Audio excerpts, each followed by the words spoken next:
Таны сонсох суваг өгүүлж байна. Дэлхийн сонгодог зохиол Мартин Эден. Зохиолч Джек Лондон. 19 дугаар хэсэг. 43 дугаар бүлэг. Нарны шившиг гэдэг бүтээл нь 10 дугаар сард хэвлэлтээс гарлаа. Мартин хэвлэгчийн эрүүлсэн зохиогчийн хувь 6 номтой боодлыг задалж байхад сэтгэл нь гонигтай бэрх байжээ. Хэдхэн сарын урд бол энэ явдал ямар их баяр байх байл. Гэтэл одоогийн нь царайгүй, амирлангүй байдал тэр баяр баясгалантай юутай адилгүй билээ гэж бодов. Түүний ном анхных нь ном урд нь ширээн дээр байсаар байтал зүрхэн жигд цохиж уйтгар гунигаас өөр юм үл мэдэгдэнэ. Одоо энэ ямар ч утга холбогдолгүй болжээ. Сайн даал мөнгө авна биз. Мөнгөөр яах юм бэ? Нэг ном аваад Мартин галдууны өрөөнд орж Мариад бэлэг болгов. Түүний гайхаж байхыг хараад энэ номыг би зохиосон юм. Би үнийг энэ давчин өрөөнд бичсэн юм. Таны шүл үнийг бичгэд чухал үүрэг гүйцэтгсэн гэж бодчих. Энийг авч хадгалж бай. Үнийг хизээд намайг дурсаж байгаарай гэж тайлбарлав. Мариад гайхуулах сэтгэл Мартинд даанч байсангүй. Түүнийг баярлуулах, өөрт нийтгсэн хэдэн жилийн итгэлийг нь баттахыг Мартин хүсжээ. Мария тэр номыг зочдын өрөөнд авчираад ууншлагныхаа судрын хажуу тавил. Байшинд нь суудаг хүний бичсэн энэ ном бол хүндэтгэх ариун зүйл нөхөрлөлийн шүтэн байваа. Мартин угаалгын газар жирийн ажилчин байсантай Мария идүүгээ эвлэрчээ. Номын ганц ч мөр ойлгохгүй хэрн номын мөр бүхэн гайхамшиг гэж тэр бодож байна. Энэ элдвийн ов мэхгүй хүнд хөдөлмөрт тассан авгай нэгэн гайхамшигт чадвартай тэр нэтгэл юм. Сонины ажилбараас товчооноос 7 хоног тутам түүнд эрүүлж байсан сонинд гарсан саналуудыг мөн л зохиогчийн хувийг хүлээн авсан адил бодох юмгүй хүлээн авч бай. Энэ ном шууган дэгдээсэн нь илэрхий байл. За яах вэ? Алтны шуудаан дүргэн дүүрэн биз. Лизийг төвхнүүлж өгöd амлсан бүх амлалтаа биелүүлээд хулсан ордондоо заларч болно. Синглтри ба Дарнлико хэмээх үйлдвэрийн газар болгоомжлохдоо 1500% хэвлэжээ. Гэтэл анхны шүүмжлэлүүд дахин 3000% хэвлэхэд хүргэв. Удалгүй 3 дахь хэвлэл нь 5000%-аар гарваа. Лондоны нэгэн пүүс англи хэвлэлийн тухай хэлэлцээ хийж эхлэв. Гэтэл Франц, Герман, Скандинавын орнуудаас орчуулах арга бололцооны тухай санал ирж байна. Мэдрэлийн чиглэлийг дайрсан нь цаг үеэ зөв болсон хэрэг болов. Хатуу ширүү маргаан эхлэв. Салиба Гекл хоёр анх удаа нэгэн санаатай болж нарны шившгийг дэмжив. Крокс, Уэллс хоёр түүнийг эсэргүүцэж Сэр Оливер Лож сансрын философийнхоо ашгийг бодож эвлэрэх байр олох гэж оролдов. Мэдрэлийн талыг баримтлагчид далдыг шүтэх үзлээр нэгдэв. Нэгэн сонин сэдвийг ямар ч алагчлалгүй өгүүлсэн мэт цоврал өгүүллээр Честерно бүх дэлхийн инээд хүргэв. Гэтэл Бернард Шоу энэ бүхний дээрээс хошин үгийнхээ хамаг баялагийг асгасан нь маргалдагчдыгч маргааны сэдвийгч болоход хүргэв. Эдгээр их хүмүүсээс гадна төдийх бус хүмүүс тайзнаа тодрон гарсныг хэлэх юу? Ер нь үгээр хэлбэл шууган асар их хэмжээтэй боллоо. Шүүмжлэлт философийн ном роман шиг борлож байх нь ер бусын үйл явдал юм а. Сэдвээ ингэж сайн сонгоно гэдэг бэрх тэгээд ч ер бусын зохистой гадаад нөхцөл амжилтанд тус болж байна. Бид цаг үеийг аль болохоор сайн ашиглахын тулд чармааж байгааг та итгэж болно. Таны номын 40,000% нь нэгдсэн улс болон Канадад зарагдлаа. Одоо харин 20,000%-аар дахин хэвлэж байна. Бид олонний хэрэгцээг чүү чамаа хангаж байна. Нөгөө талаар энэ хэрэгцээ нэмэгдэхэд бид баггүй нэмэрлсэн юм. Бид зарлал гаргахад 5,000 гаруй доллар зарцуулаад байл. Таны ном бүх дээд зэргийн амжилтыг давах болно. Үүний хамтад таны дараачийн номын талаар хийх гэрээний төслийг хүргүүлв. Бид таны шагналыг 20% хүртэл нэмэгдүүлсэнийг бодогдов. Энэ бол гагцхүү манай мэтийн нилээд бууртай бүүст байж болох дээд хэмжээ. Хэрв та дурдсан нөхцөлийг боломжтой гэж үзвэл гэрээний хуудсанд номынхаа гарчгийг тавьж ажаамуу. Номын агуулгын тухайд бид ямар ч шаардлага тавихгүй болоо. Ямар ч ном, ямар ч сэдвэр болно. Ямааны мах халуун дээр гихчээр хойшлуулах явдалгүй бөөзөө. Таны гарын үсэг зурсан гэрээг хүлээн авмагц танд $5,000 урьдчилгаа явуулах болно. Бид танд итгэж юунаас ч айхгүй байгааг та харж байгаа биз дээ. Таны бүх зохиолыг тодорхой хугацаанд тухайлбал 10 жилийн дотор хэвлэх онцгой эрхийн талаар бид тантай хэлэлцэн тохирч болох юм. Гэвч энэ асуудлыг дахин авч үзсүгэ гэж Синглтри ба Дарнли Копусэс захидал иржээ. Мартин захидлыг хойш тавьж тоо бодож гарав. 15 центийн 60,000-аар үржүүлж $9,000 гаргаваа. Мартин Баясгалангийн утаа гэдэг шинэ номныхоо нэрийг тавьж гэрээнд гарын үсэг зураад сонины шог найруулал бичих жорол хоосоо урд бичсэн 20,000 өгүүлэхийн хамт хэвлэгчд явуулав. Америкийн шуудангийн хамгийн дээд хурдаар $5,000 чек гүрч ирлээ. Мария, та өнөөдөр надтай хамт 2 цагийн үед хот орвол сайн байна.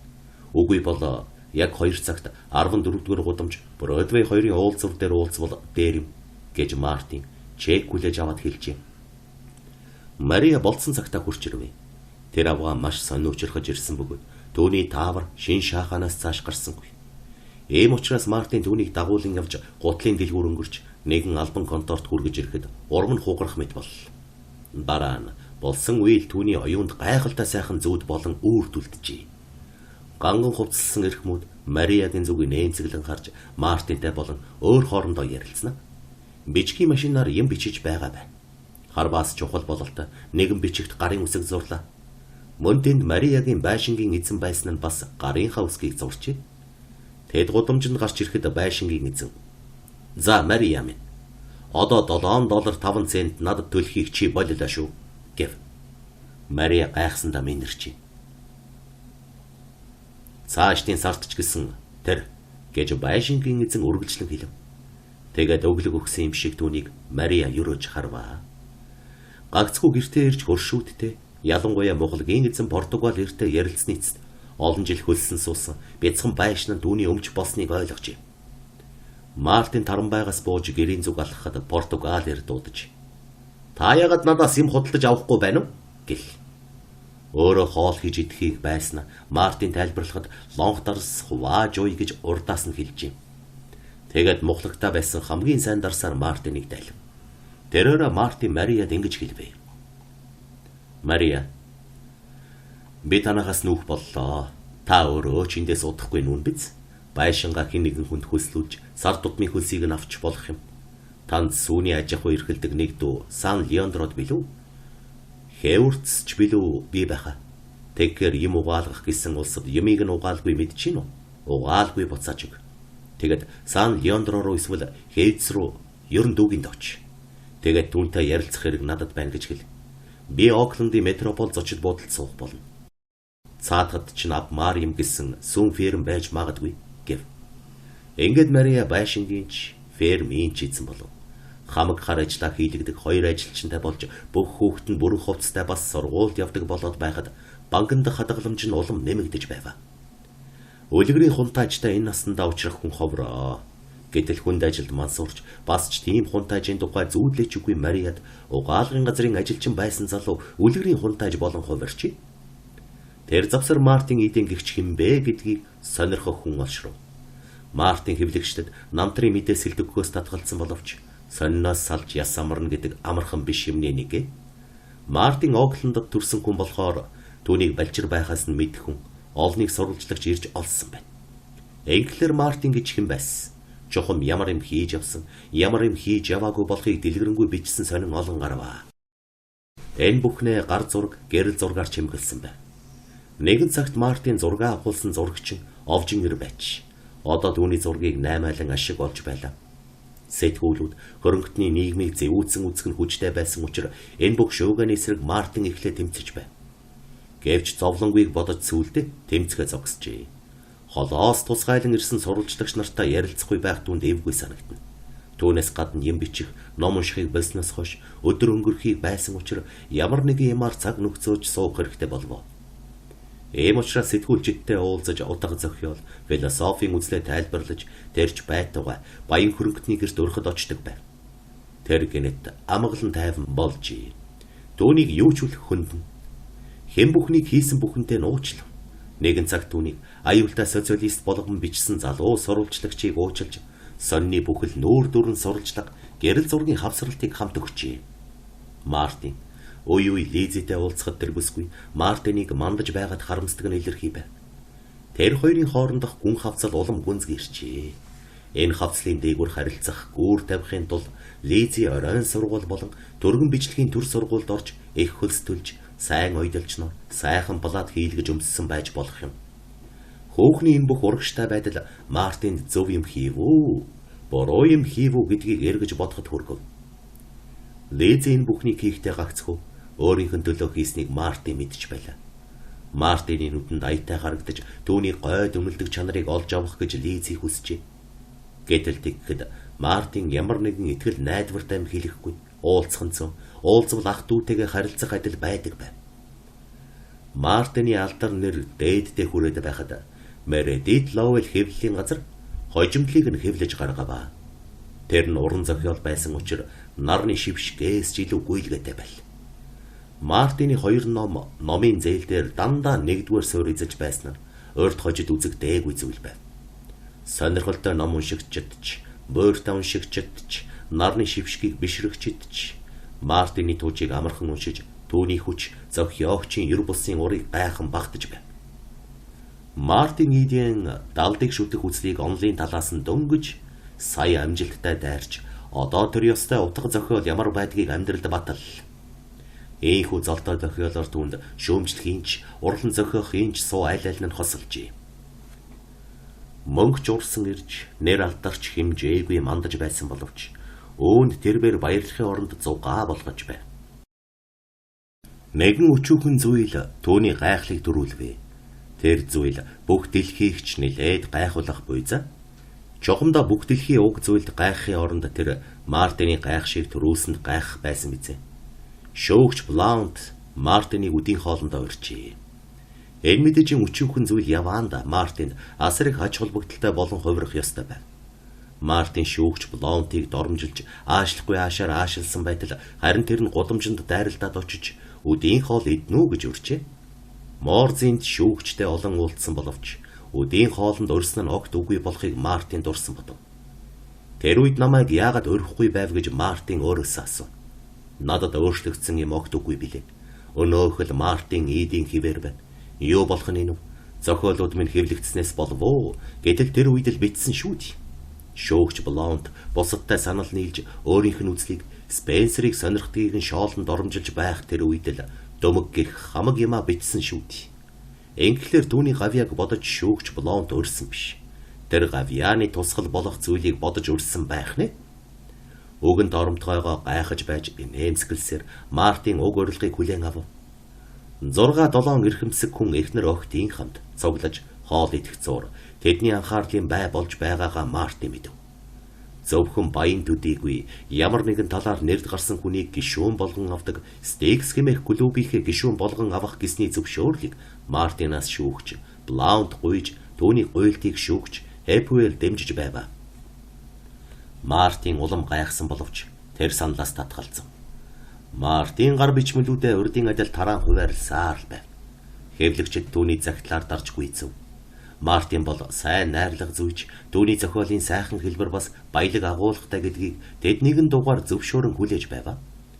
Омардын тойм сэтгүүлийн газар гоо сайхны өвлгийг нь хэвлээд иймэрхүү хідэн өгүүлэл явуулахыг хүссэнд Мартин тэр хүсэлтийг биелүүлэхээр гар бичмэлүүдээ ухаж байтал Бертоны сэтгүүл түүний 5 өгүүлгийг тусбар $500 хэвлэх санал гаргаж ирвэ. Мартин тэр саналыг зөвшөөрч байгаа бөгөөд $500 биш $1000 үнэлүүлнэ гэж хариу өгчээ. Одоо олж авах гэж хоорондоо уралцаж байгаа сэтгүүлүүд тэр өгүүлгүүдийг урд хэд дахин буцаасныг Мартин сайн санаж байв.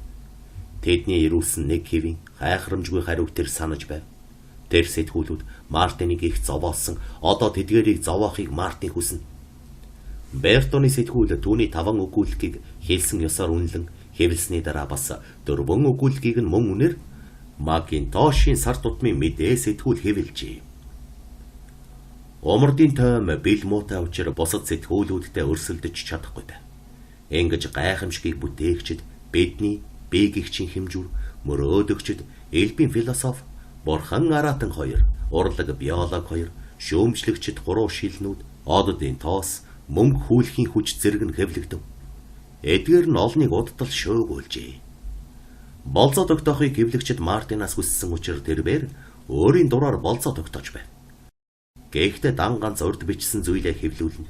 Шин юм бичгээс эрс татгалзжээ. Дахин юм бичнэ гэж бодхоос үстэй толгой наарцаа. Хүн олны сүрэг Бренсенденийг хэрхэн тасчиж хайсныг тэр сайн санаж байсан учраас хэдийгээр хүн олны сүрэг өөрт нь алга ташиж баярлаж байсан ч тэднийг Мартин үзэн ядаж байв. Мартин нэр төртөө болж байгаагаа Бренсендений дурсгалыг гутааж байгаа хэрэг гэж үзнэ. Тэр нүүр үрчийлгэн дургуйцавч шуудаа дүрэн алттай болохоос буцахыг бодсонгүй. Доорх мэд агуулгатай загтал олныг хэвлэгчдээс хүлээн авч байв. Бараг жилийн урд бид таны уянгын цоврал шүлгээс татгалзаж харамсалтай ажил үйлдэжээ. Шүлгүүд тань тэр цагт бидэнд их ээхэн сэтгэл төрүүлсэн боловч зарим нэгэн нөхцөл байдлаас болж тэдгээрийг тэрхэн үедээ ашиглаж болохгүй байлаа. Хэрвээ таны шүлгүүд одоогоор хэвлэгдээгүй байгаа бөгөөд та уужим сэтгэл гаргаж биднэр хэвлүүлэхийг хүсэх ахвал таны дурдсан хэмжээний шагнал олгож хэвлэхэд бид бэлэн байна. Мөн тэдгээрийг танд нэн тааламжтай үн өртгөөр тусгай дэвтэр болгон хэвлэн гаргахад бид бэлэн байгаа болохыг мэдэгдэе гэжээ. Мартин шүлгэлсэн эмгэнэлт жүжигээ санаж түүнийг шүлгийн оронд явуулваа. Явуулахын урд тэр зохиолыг уншиж үзээд сул муу болсон мөн их хэд чимэгтэй болсныг нь гайхав. Хэдий тийм боловч тэр эмгэнэлт жүжигийг явуулсанд сэтгүүлж уухайн тас хэвлжээ. Гэтэл олон түмэн алдарт Мартин эдийн ийм юм бичнэ гэдэгт үл итгэн уурсан дургуйцж байв. Бас энэ бол хуурамч зүйл. Эсвэл Мартин эдийн ихт юмыг дуурайж өөр хүнээр юмаа бичүүлдэг болж гэлцэн хашгиралдаж байх юм. Энэ зохиол бол чухам уран зохиолын балчир насанд үйлдсэн нүгэл бөгөөд гагцхүү сэтгүүлийн газар юм өггээд салахгүй болохоор нь хэвлүүлсэн билээ гэдгээ Мартин тайлбарлахад олноор хөгжилдөн инээлдэж харин сэтгүүлийн газар редактораас олжээ. Эмгэнэлт жүжиг нь тусгай ном болон хэвлэгдсэнгүй. Гэвч Мартин урьдчилгаа мөнгийг нь буцааж өгөх гэж төвөг утсангүй. Колгоны 7 хоног тутмын мэдээ сэтгүүл тус бүр $1000 20 найруулал бичиж өгөхийг Мартинаас хүссэн. Лав $300 төлсөн байх гэмээр маш урт цахилгаан утас эрүүлжээ. Тэр найрууллыг бичихийн тулд хэвлэлийн газар зардлаар нэгдсэн улсаар аялж сонирхолтой гэсэн сэдвээ сонгож авах юм. Хэвлэлийн газрын бодлого хэдий их болохыг харуулахын тулд цахилгаан утсанд үргэлжилсэн хэдэн сэдв дурдсан байв. Мартин тавьсан ганц шаардлага нь нэгдсэн улсын баримт материалыг ашиглах явдал байв. Мартин энэ хүндтэй саналыг хүлээн авч чадахгүйдээ харамсаж байгаагаа илэрхийлээд хүлээн авагч үүнийг нь төлөх хариу утас явуулжээ. Уоррны сар тутмын мэдээ сэтгүүлд хэвлэгдсэн Вики туучин ер бусын их амжилттай болвоо. Удалгүй түүнийг тусгай дэвтэр болгон үзэмжтэй сайхан хэвлэлсэн нь бараг л хэдэн хоногт борлогджээ. Энэ зохиол лонхон дахь сүнс хорчгор арьс гэдэг сонгодог зохиолтой энэ зэрэгцэн гэж шүүмжлэгчид нэгэн дуугаар зөвшөөрчээ. Гэтэл баясгалангийн утаа гэдэг төврийг хүмүүс гайхасгэн дэрж байдгаа жаал дургуйцсан байртай хүлээн авлаа. Шолон шудраг ёс суртахуунтай мөн альва мухар заншлыг үгүйсгэсэн бүтээлээс хөрөнгөний нийгэм цочсон санжээ. Гэвч тэр номын Франц орчуулга Парист гарч гойд амжилттай борлсонд Англи, Америк хоёрч тэр төврийг шүүрэн авав. Эймд Мартин, Синглтри ба Дарнлико хэвлэлийн газраас 3 дахь дэвтэрт 25, 4 дахь дэвтэрт 30% тус шагнал шаардав. Энэ хоёр дэвтэрт янз бүрийн сэтгүүлд хэвлүүлсэн Мартины бүх өгүүлэг оржээ. Хонхон дуу болон аимшигт бүх өгүүлэг нь 1-р бот болжээ. 2-р ботод адал явдал, тогоо, амьдралын дарс, усан эргүүлэг, хөгжөөнтэй гудамж бас бус хэдэн өгүүлэг нь орсон байна. Түүнээс гадна Мартины бүх өгүүлэг эмхэтгэл бас эмэгтэйчүүдийн дагуул сэтгүүлд хэвлүүлснийхээ дараа Тэнгисийн уянга дурлалын сониот хоёроо оролцуулсан шүлгийн нэгэн бот гаргав. Сөүлчийн гар бичмэлээр хэвлүүлэхээр өгөөд Мартин сая санаа амраваа. Одоо хулсан орд цагаан модон онгоцч тийм холгүй болов. Жинхэнэ уран сайхны нэгч бүтээл хэвлэгдээгүй гэд байсан Бренсендений саналыг яваа ямаандаа ницаалаа. Бренсендений буруу байсныг Мартины туршлага нотлов. Гэл ээж гэсэн найзын минь зөв байсан юм гэж Мартин сэтгэлдээ бодно. Хамаг амжилтынхын шалтгаан нарны шившиг болвоо. Бусд нь санаандгүй аяндаа хэвлэгдэжээ. Тэр бусдыг бүх сэтгүүл буцаасан бил. Гэтэл нарны шившиг гараад маш их шууга олны маргаан дэгдэж Мартиныг алдаршуулв. Нарны шившиг гараагүй бол маргаан үүсэхгүй байсан юм. Харин ном түргэн борлсон нь ёстой л гайхалтай байв. Үүнийг Синглтри ба Дарнлико хэвлэлийн газрынхан зөвшөөрч байсан юм а. Эхлээд 1500%-аас илүү хэвлэж дэд зүрхлээгүй. Ном ийм амжилттай борлсонд туршлагатай хашир хэвлэгч нар гайхаж байв. Энэ амжилт тэдэнд үнэхээр гайхалтай зүйл мэт байв. Тэд хожимч гэсэн эн сэтгэлдээсээ салж чадаагүй бөгөөд эрүүлсэн загтал бүхэнд нь тэр юугаарч тайлбарлашгүй учир битүүлэг гайхамшигыг биширсэн янз илэрхий. Тэд тайлбарлаж учрыг олъё гэж эрмэлзсэнгүй. Ер нь тайлбарч байхын аргагүй юм. Тийм л юм болсон. Тэгээд л тэр аль ба найдвар тооцооноос ангид болсон юм. Мартин энэ бүхний тухай бодож өөрөө нэрд гарснаа төдийл үнэлсэн. Номуудыг нь хөрөнгөтөн уншиж Мартины шуудаг хөрөнгөтөн алтаар дүүргэж байсан бөгөөд Мартины мэдхээр бол түүний номонд хөрөнгөтний дур сонирхол дадах юмгүй мэт. Түүний номыг булаацалдан авч өөрийг нь магтаж байгаа тэр мянган хүнд Мартины номын гоо сайхан удаг хоёр огт хүртээлгүй билээ. Мартин бол хувь заяа нь инхрийлсэн мөн бурхтыг цалгардах хооронд Парнас моринд мордож амжсан залхаа ир байх. Мартины номыг уншиж гайхан шогшиж байгаа эдгээр мянган хүмүүс Брэнсэндний эфемеридийг дайран орж тастан хайсан амьтад мөн бөгөөд эднэр бол нэгийн өмнө шарвалцаж нөгөөгийн хоолойд соёо шигтгэж байдаг сүрэг чон юм. Токиолд лоосол болж байгаа юм. Төвний хийсэн бүтээсэн бүхнээс эфемерида хавгүй дээр гэдэгт Мартин урдын адил бат итгэсэн хэвээр байлаа. Тэр бол бүхэл бүтэн үе болох найрагл учир өөрийнх нь бүтээж чадах бүхнээс илүү дээр юм. Тэгэхээр саяхан эфемеридийг дэвсэлж хайсан хүмүүсийн хүндэтгэл гэдэг тийм ч сүйттэй юм биш шүү дээ. Мартин сэтгэл ханаж амарсан янзтай сүр салдав. Сөүлчийн гар бичмэлээ худалдчихл. Удахгүй энэ бүхнийг эцэс болгож болох боллоо.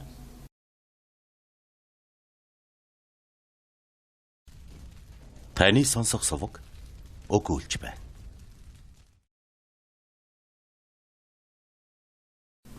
Дөчин дөрөвдүгээр бүлэг. Мистер Морз метропол зочид буудлын үүдний өрөөнд Мартинтай уулзва. Санамсаргүй тэнд орж ирсэн юм уу? Мартиныг олж уулзахаар далдуур гордож ирсэн ч юм уу? Мартин бол сүүлчийн саналыг баримталж байв. Юу ч гэсэн мистер Морз Мартиныг очиж хоол идэж урьжээ. Энэ бол Руфийн эцэг мистер Морз Мартиныг гэртээ оруулахаас татгалзаж тэр хоёрын ураг бололцох гэснийг болиулсан тэр мистер Морз юм. Мартин ууралсангүй, дургүй энч хүрсэнгүй. Ингэж доромжлуулагч муухай байдаг байхтай гэж бодсоор мистер Морзын үгийг тэсвэртэй наргагүй сонсов. Урилгаас татгалзсангүй. Баахан бүртүр хариу талархаад тэднийхний юуны өмнө миссис Морз Руф хоёрын амар мэндийг асуув. Мартин энэ нэрийг тайван төгдрөлгүй хэлж тархинд цус хурахгүй зүрх хүчлэн зохилохгүй байгаагаа дотроо гайхваа. Хоолнд өрсөн урилга тал талаас цутгана. Мартиныг хоолнд өрөхийн тулд түүнтэй танилцах завшаан эргэсэд олон. Яванда түүний хувьд маш их аж холбогдолтой энэ өчүүхэн явдлын тухайд Мартин гайхсаар байжээ. Бернард Хигэн Ботом чатууга түүнийг гэнэт өрчээ. Энэ явдал түүнийг бүрж гайхуулв. Өлбөрч үгтгийн даваан дээр байхад хинч хоолнд өрж байгаагүй билээ гэж бодно. Өдөр өнгөрөх тутам турж цон хийж тамирдж байсан тэр цагт ийм урилга ямар хэрэг болох байсан бил. Тэнийг юм да. Хэдэн 7 хоног хоолгүй сууж байхад нь үүдийн хоолнд өрөх санаа хинээж толгойд ороогүй байтал одоо 100,000 удаа хооллоход хүрэх мөнгөтэй. Тэгээд хоолнд дургүй болсон цагт урилга мундахгүй болжээ. Яагаад тэрв? Энэ бол шудраг биш явдал юм. Мартин хിവэр ээл байна. Мистер Миссис хоёр Морз түүнийг залах уу, ажилгүй гэж ад үзэж конторт албанд орохыг Руфер хилүүлж байсан тэр эрт өлсгөлн цагт хамаг зохиолоо бичсэн. Гэтэл тэр үед тэд ажлыг нь мэдж байсан шүү дээ. Уншуулахаар өгсөн гар бичмэл бүхнийг нь Руф тэдэнд үзүүлдэг байсан. Тэд өөрсдөө тэр бичмэлийг уншдаг байсан. Гэтэл одоо тэр л зохиолуудын хүчээр Мартины нэр сонинд гарч, нэр нь сонинд гарсны хүчээр тэдний хүсэлд зочин болжээ. Морзынханд Мартин идэнч түүний уран бүтээлч огт хүртээлгүй гэдэг нь эвэлэрхий байв. Хэрвээ дүүгээ тэд түүнд ойртъя гэж байгаа бол тэр нь Мартины төлөөч биш, түүний уран бүтээлийн төлөөч биш, эдүүгээ нэрийг нь Хүрээлсэн алдар хүндийн төлөө магадгүй хадгаламжинд байгаа $100,000 төлөө хийж байгаа хэрэг юм. За яах вэ? Энэ бол хөрөнгөний нийгэмд хүнийг үнэлэх жирийн нэгэн үнэлэлт бөгөөд ийм хүмүүсээс өөр юм гарахгүй л дээ. Гэвч Мартин бардам хүн. Түүнд тийм үнэлэлт хэрэггүй. Чухамдаа нэгэн зүйл болох өөрийгөө юм уу, өөрийн уран бүтээлээ үнэлэхийг тэр хүснэ. Түүнийг Лизи л ингэж үнэлдэг юм. Түүний зохиолууд Лизид гой дүнтэй биш, уг хэрэг өөрт нь Мартинд байгаа юм. Мөн Жими болон хуучин найз нар нь түүнийг мөн л ийм янзаар үзнэ. Тэд түүнд хязгааргүй үнэнч гэдгээ урд олонтой нотолсон. Одоо Шелмон цэцэрлэгт нэм гарагт зугаалахад бас нотолсон. Түүний бичсэн юмс тэдэнд огт хамаагүй. Сайн залуу өөрийн найз Мартин Иденд тэд хайртай бөгөөд түүний төлөө халуун чулуу долооход бэлхэн байна. Руф бол өөр хэрэг. Тэр бүсгүй түүнийг Мартиныг нь хувьд хайрлаж байсан. Энэ чиргэлзээгүй. Дөөнд Мартин хэдий хүндтэй байсан боловч хөрөнгөтний мухар бишрэл нь илүү хүндтэй байжээ. Мартины бүтээл өөрт нь орлого оруулахгүй байсан учраас түүнийг таалдаггүй байж. Энэ үзлээс тэр Мартины дурлалын сониотыг үнэлж байгаа. Ийм ч учраас Мартиныг албанд оргиж бас шаарддаг байсан юмсан ч. Гэхдээ энэ нь түүний хэлээр байр эзлэх гэдэг үг бөгөөд үүнээс болж хэргийн мөн чанар ховрохгүй. Харин Мартины хувьд алба гэдэг үг илүү эвтэй байв. Мартин түүнд бүх зохиолоо уншиж өгсөн үүнд бүх найраглал, өгүүлэл, вики, нарны шившиг бүгдийг нь уншиж өгсөн. Гэтэл Руф ажил ол албанд оргиж үргэлж зөвлөдөг байв. Баабурны багш бурхан минь ээ. Энэ хүүхэнд тоогдохын тулд хамаг хүчээ шавхаж, нойроо хасаж, морь нохой хүчээр ажиллаж байгаа юм шиг. Ингэж өчүүхэн явдал маш чухал, маш том үйл болдог ажээ. Мартин бие ирүүл сэргэг байхад бол цагтаа хоол идэж, хантал идэж байсан боловч өнөө өчүүхэн явдал сэтгэл амраахгүй ч. Аль хэдийн энэ бодол тарих өрөмтөн. Нэгэн нэм гарагийн хоолны үеэр Бернард хийгэн боодомтой зэрэгцэн сууж байхдаа золтой л ингэж хаш гарчихсангүй. Энэ бүхнийг аль хэдийн бичсэн юм. Одоо чи намайг дайлж байна. Гэтэл намайг албанд орохгүй байхад намайг үлбэрч өгөх үхэг гэж гэр орноос хөөж намайг мэдэхгүй танихгүй гэж байсан. Би тэр цагт л бүх юма бичсэн байл. Одоо болохоор намайг үг дуурах бүр чи алдалгүй чармайн сонсож биширсэн харцаа салгахгүй суух шив. Би чамайг авлахч лойвэрчин итгэдтэй нөхөрлөдөг гэж хэлж байхад чи уурлан дургуйцхийн оронд санаа нийлсэн бололтой толгой дохиж хариугүй үнэн зөв гэж зөвшөөрөх гэж байх шив. Яагаад тэр? Яагаад бэ гэвэл би алдар нэртэй болчих. Яагаад гэвэл надад мөнгө их бий. Харин би ухаантай санхүү Мартин Иден болохоор тэгж байгаа юм биш. Хэрв Тэнгэрийн сарыг Бэслкар хийсэн юм гэж би хэлбэл чи даруй зөвшөөрөх байсан. Надад бөөнбөн алт байгаа болохоор яавч чи намайг эсэргүүцэж чадахгүй. Гэтэл тэр алтыг хөлсөн давсан бүх зохиолыг аль хэдийн чи намайг хүний зэрэгт үзэхгүй. Намайг нүдэнд орсон хог, шүдэнд орсон мах шиг бодож байхад бичсэн юм шүү дээ. Гэвч Мартин ингэж хаш гарсангүй. Сэтгэлд нь гониг эргэлдөвч, нүүрэнд нь хүлцэнгүй нэмсэглэл доторно. Түүнийг дуугийн суугыг үзээд хийгэн боотом ярьж эхэлвэ. Тэр Бернард хийгэн боотом бүхнийг өөрөө олж авсан, үүндээ бахархаж явдаг гэн. Хэнч түүнд тусалж байгаагүй. Хэнд ч ямар ч өргүй гэн. Олон хүнтэй айлыг авч яваа хүн гэн. Энэ хийгэн боотомын жижиглэн худалдаа гэдэг мухлаг бол түүний бүх чармайлт буянд үйлийн дээд гинэ. Зарим эр хүн ихнэрээ хайрлахаас ч дооргүй энэ хийгэн боотомын жижиглэн худалдааг хайрладаг. Тэгээд Мартин хамаг байдгаа дэлгэж мухлагийн төх хөөрөмжилж уул хэрэгэ зөв замд оруулах ямар их төвөг утсныг ярьж гарав. Түүнээс гадна өөрт нь төлөвлөгөө, тун том төлөвлөгөө бий гэн. Хорооллын хүн ам нэмэгдэж байна. Хүн бүхэнд тус мухлаг үйлчилж чадахгүй байна. Арай томхон орон байртайсан бол зарим нэгэн шинжилэлт хийж орлогоо нэмэгдүүлж болох юм. Үүнийг хийх болно. Гэтэл юуны өмнө зэрэгцээ газрыг худалдан авч хоёр давхар бас нэг байшин барих хэрэгтэй гин. Дээд давхрыг нь хөлслөн, доод давхрыг нь мухлаг дайгаа холбох юм гин. Хоёр байшингийн нүүрэн талд байх хаягийн тухай ярихад түүний нүд нь гялалзав. Мартин түүний яриаг бараг сонсохгүй суваа. Аль хэдийн гэдэг үг чихэнд нь ханган саарл байв. Энэ үг галзууруулах шахаж байсан учраас түүнээс салах хэрэгтэй байв. Хэчнээ юм орно гэж чи хэлээдэх вэ? Гэж тэр гинэт асуув. Хөргөн нь тус хороололдох, худалдааны тухай их хаддаггүй яриагаа тасалж Мартиныг нүд бүл дийлгэн ширтэв. Хичнээн юм орно гэдгийг огт яриаггүй. Харин Мартинд хичнээн юм орхон сонирхолтой байвал хэлж болно. Тэр бүгдийг нь тооцчихсан юм чинь. Одоогийн үнээр болоо 4,000 багтан байхаа гэж тэр хэлв. Хаяг оруулаад уу. Хаягийг нь би бодолцоогүй. Байшинтай болоодох бол хаяг арга нь олдно. Газар нь бас 3,000. Мартин чек бичиж байхыг Бернард хийгэн боолдон хатсан уруулаад олоож гараа сарвагнуулан харцсан. Мартин чекэ бичиж дуусаад хийгэн боолдонд өгвөө. Тэр чек $7,000 их байв. Хийгэн боолдон сэтгэл хөдлсөндөө сөөнг олоогоор. Би чамд 6-аас илүү хувь олгож чадахгүй болов уу гэв. Мартин инех гэснэ болоод. Хэд болох юм бэ гэж асуув. Одоо бодох юм. 6%, 6-7%, 400. Тэгвэл сард $35 юм шүү. Хийгэн боотон толгойд өгөв. Хэрв чи зөвшөөрвөл инги гэж Мартин Гертрудыг харж үлдсэн мөнгийг буцалтгүй авч болно. Гэхдээ сард $35 тогоож угаалгач 2-т зарна шүү. Өөрөөр хэлбэл энэ гэрийн хамаг хар ажлыг Гертруда хойшид хийхгүй гэдгийг чи надад батлах юм бол 7,000 чинийх зөвшөөрөх үү гэв. Мистер Хийгэн Ботом шуугтан амьсгаа ба.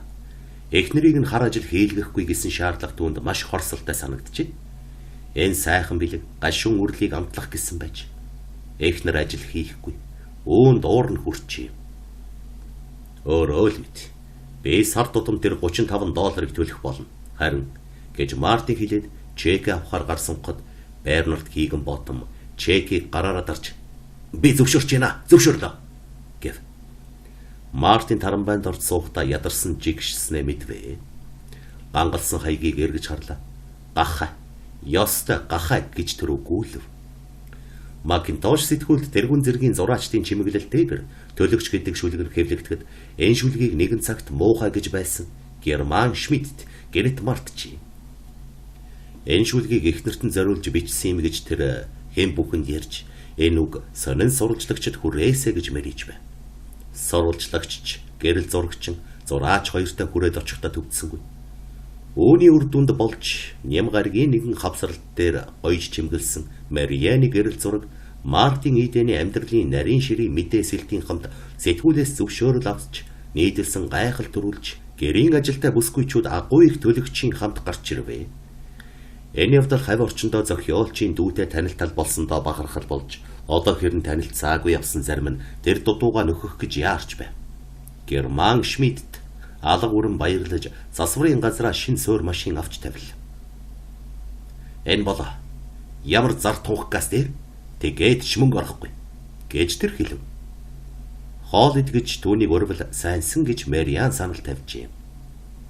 Мартинд ч тэдний хоолнд ирж мах бөөнөр худалдагч тарганэр түүнээс ч илүү тарган их нэртэй найрсаг байхыг хичээсэн. Эдгээр бол амьдрах замдаа орж яваа Герман Шмидт мэтийн хүмүүст эрхэм болох чухал хүмүүс байв. Өөдийн хоолн дээр нэрт зохиолч байх болно гэж тэд дуулаагүй бол Германыг хяламж харахгүй билээ. Номхон далайн ундаг дугуйн компани ерөнхий захирагч мөн тэр өрхөнд орсон байжээ. Окланд тасалбар олж авах гэж бодож байсан учраас түүний өмнө Герман шар болцож байв. Нэгүгээр хэлэхэд Мартины төрөл болохоо Герман амьдралынхаа дансны орлого бүртгэхэд бэлэн байсан боловч энэ бүхэн яаж ийм төрөв гэдгийг дотроо гайхсаар явжээ. Тэрбээр шөнийн нам гүмд ихнэрээ сэрээчхээс болгоомжилжсэн босож Мартины зохиолыг уншсан олонтоо бөгөөд унших бүр ийм юмд тэнэг амьтад л мөнгө өгдөг байх гэсэн бодол төрдөг байв. Тухайн байдлыг Мартин сайн ойлгож байв. Тэр сандлын түшилгийг нь олж Герман Шмидтийг харж байхдаа Эмо цэдийсэн Герман хоншоор гэж санаанда түүнийг нударгаараа дэсэж суув. Гэхдээ зарим нэгэн талаар тэр Мартины сэтгэлд нийцнэ. Хэдий ядуу боловч, хэдий түргэн баяжий гэж хүсвч, Марианы гэр зургийн ажлыг хөнгөлөхийн тулд зарц хөлсөлдөг байв. Мартин хоолны дараа ундаг дугуйн компани захирагчтай ярилцаад Германыг хажуу тийш аваач Оклендд хамгийн дөмөг гэгдэг ундаг дугуй түүний сэлбэг зарах дэлгүүр төхөөрөмжлөх ажлыг нь санхүүжүүлэе гэвэ. Тэгээд бүрж өгөөмөр зан гаргаж Германыг 2 үйлдвэр зэрэг эрхэлж чадна гэж бодсондоо гараж машин засварын газар мэдэж бай гэж түүнд захижээ. Мариан нүдэндээ нулимс гуйлгнүүлэн байж Мартиныг тэврэн авч хичнээн хайртай, дандаа хайртай байснаа шивнжээ. Тэгэхдээ сүүлчийн үгэн дээр дугдэрсгийж, нулимс нь учиргүй гоожж ирсэн учраас нэгэн цагт дүүнд үлийтгэн албанд орох хэрэгтэй гэж байсандаа уучлалт гуйж байна гэдгийг Мартин ойлгов. Тэр орой Герман Шмидт технэртэй хэлсэн. За энэнд ч мөнгө тэсэхгүй. Би хувь хүүгийн тухай ярихад ууралсан гэдэг нь юу гэж хэлсэн гэж бодно. Хөө байтугай хөргөж хэрэггүй гин. Хэрэг би энэ тухай дахин дуугарвал миний Герман толгойг хаг зохих гин. Герман толгой гэсэн шүү. Мөнгө нь гамгүй боловч сайн хүн. Гол нь намайг аварлаа гэжээ. Хоол идэхийг өөрөхгүй мундахгүй. Урилга олон тутам Мартин улам гайхна. Тэр нэгэн хуучин цагийн клубын дайлагад хүндэт зочин болж очиод бараг амьдралынхаа туршид сургийг нь сонсож сонноос уншиж байсан хүмүүсээрээ хүрээлүүлэн суув.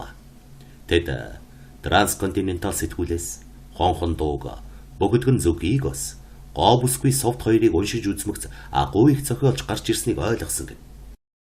Борхон минь. Би тэр үед өлсөж уранхаа ноорхой хувцастаа явж байсан шүү дээ.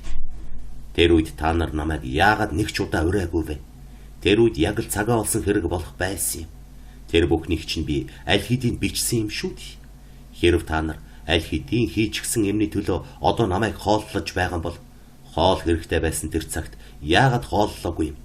Би хонхон дуу гоо бүсгүй совт хоёрт ч аль алинд нь нэг ч үг өөрчлөөгүй шүү дээ. Үгүй та нар хийсэн ажлыг минь бодож намайг хооллож байгаа юм биш.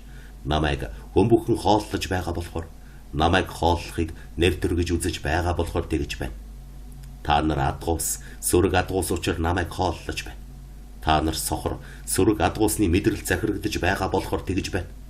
Гэтэл тэр мэдрэл чинь Мартин Иденийг дайлах хэрэгтэй гэж та нарт сануулж байна. Харин та нар хэнд ч гэлсэн Мартин Иден түүний бүтээл огт хүртээлгүй шүү дээ гэж Мартин өөртөө хэлж хошин эвтэйхэн үхтэй хундаг өргөхөд хошин эвтэйхэн хариу хэлхийн тулд сандлаас босож байв. Хаасайгүй л юм байл. Хэнцэр сайхан клубт айлын зочдын өрөөндч уран зохиолын үдшилэг дээрч хаал бол хаан цөмөл хонхон дуу болон гоо бүсгүй совт хоёр хэвлэгдэхэд л агуу их зохиолч гарч ирж гэдэг нь мэдэгдсэн гэн. Та нарт ихэд яагаад намайг хоолддоггүй байсан юм? Тэр бүхнийг чинь аль хэдийн бичсэн юм шүү дээ. Хонхон дууч гоо бүсгүй совт хоёрч өчүүхэн ч өөрчлөгдсөнгүй. Тэднийг тэр үед л одоогийн шиг чадварлаг сайн бичсэн юм. Та нар бол миний тэр зохиол бусад зохиолыг бодож намайг хооллож байгаа юм биш ээ. Одоо нэгэн ёсны маяг болсон учраас Мартин Иденийг дайлах гэж хамаг сүрэг солиорсон учраас одоо та нар намайг дайлж байгаа юм. Гэсэн бодол Мартины сэтгэлийн гүнийг дандаа хөндөж байв. Тэгээд чим үед гялцэл болсон олны дотор гэнэт түүний урд хоёр тийш товчилдаг богино цам зүмсэж стэдсэн малгай дарж өмссөн гал залуу тодрон гарч ирнэ. Оклендийн бүсгүйчүүдийн клубт уран зохиолын өглөөлөг дээр яг ийм юм бол Мартин тайзан дээр гараад гэнэт танхимын дунд танил цамц малгайтай гал залууг олж харав. Мартин Иден юугаа харж гөлрөв гэж гангалж хувцсан 500 авгаа гэдрэг эргэн харсан боловч хоосон зайд юу ч байсангүй. Гэтэл Мартин харсан хэвээр толгойд нь ургасан юм шиг болсон мал гайгаа тэр залуу авахыг нь мэдэх нү үгүй юу гэж харсаар байв. Хээ үзэгдэл тайз чиглэн алхаж түүн дээр гарваа. Залуу насныхаа энс өдрийг харж юу болох байснаа юу болоод байгааг бодож Мартин золтой л ойлчихсан. Хээ үзэгдэл тайзан дээр явж Мартин тулж ирээд түүнд шингэх адил алга болов. 500 авгаа Бэйли хийсэн гол шиг гараараа алга ташицгаа. Тэдгийнэд ингэж ичингүй ирсэн хүндэт зочноо зоригжуулах гэж хүссэн юмсан жий. Мартин зориг гарган хий үзэгдлээс ангижирч яриагаа эхлэв. Мартиныг сахилгагүй тэж зодон хийсэн учраас сургуулаас хөөхд албан тасалгаанд нь юу болсныг түүнтэй нэгэнтэй гудамжнаа тохиолдсон сургуулийн захирал сайн санаат хөгшин ярьжээ. Би таны хонхон дууг анх хэвлэхэд нь уншсан. Сайхан шүү. Энд чинь Эдгар Богос дутахгүй юмгүй. Тэгэхэд би уншсан дараа сайхан гэж хэлсэн гэв. Тийм үү? Тэгэхэд та надтай гудамжинд 2 удаа тааралцсан. Намайг таниагүй шүү дээ. Хоёуланд нь би өлсөж ядраа костюмо барьцаанд өгөх гэж гүйж явсан. Та намайг таниагүй. Би бүх зохиолоод ихэд биччихсэн байсан. Одоо яагаад та намайг танив гэж Мартин золтой хэлчихсэнгүй. Таныг манад ирж хоол идвэл сайнсан гэж би их нэртэй ярьж байсан юм. Тэгээд тэр таныг ураарай гэж надад загсан. Тун их загсаа гэж сургуулийн захирал өргөжлүүлэн ярва. Хоол идэх гэж Мартин гинэт огцом хашгирав. Тийм ээ тийм. Хоол идэх гэж захирал сандран бовтна. Зүгээр л хөгшин багштайгаа. Төрөхгүй тарих гэж Мартины мөрийг таним хаарсан янзтай боловч эмээсэн байдалтай алгадав. Мартин хэд алхаад эргэж хөгшний хойноос хараад чөтгөр бүүмэд. Би лав дэндүү айлгачих бололтой гэж үгүүлжээ.